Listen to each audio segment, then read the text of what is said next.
ابتدائی دور ہے، بالکل بچہ بھی ہے، کھیل بس لائف، اس کے سوا اسے کوئی زندگی سے سروکار ہی نہیں، زندگی کے تلخ حقائق ابھی اسے معلوم نہیں۔ بھوک لگی تو رو پڑے، ماں نے دودھ پلانا ہے، کھلانا ہے، ان سے تو کچھ نہیں کرنا اس نے، وہ لعب ہے، کھیل۔ لیکن تھوڑا سا آگے چلتے ہیں، ٹین ایجر سٹیج میں جب داخل ہوتا ہے آدمی، تو اب وہ نرا کھیل، معصومانہ کھیل نہیں رہتا، اس میں تلذذ، سینشول گریٹیفیکیشن کا عنصر شامل ہو جاتا ہے۔ اب اس نے کہا لہو،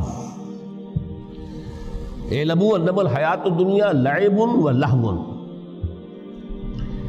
ذرا آگے بڑھیے تو انسان پر سب سے زیادہ دھن سوار ہو جاتی ہے، بناؤ سنگھار، میرا لباس فیشن کے مطابق ہو، کہیں ایسا نہ ہو مذاق اڑے۔ اپنے لباس کے بارے میں بہت کانشیس ہوگا، اپنے ہیئر کٹ کے بارے میں بہت کانشیس ہوگا، ہر چیز کے بارے میں بہت کانشیس۔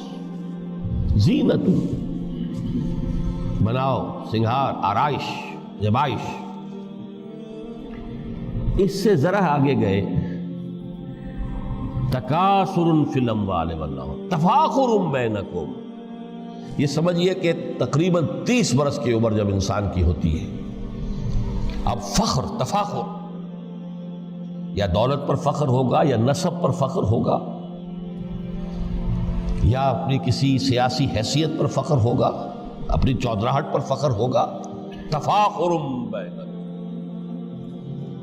جس میں جان میں چونکہ توانائی ہوتی ہے، قوت ہوتی ہے، لیکن اس کے بعد جب عمر ڈھلی، بڑا ریئلسٹک ہو جاتا ہے انسان۔ پھر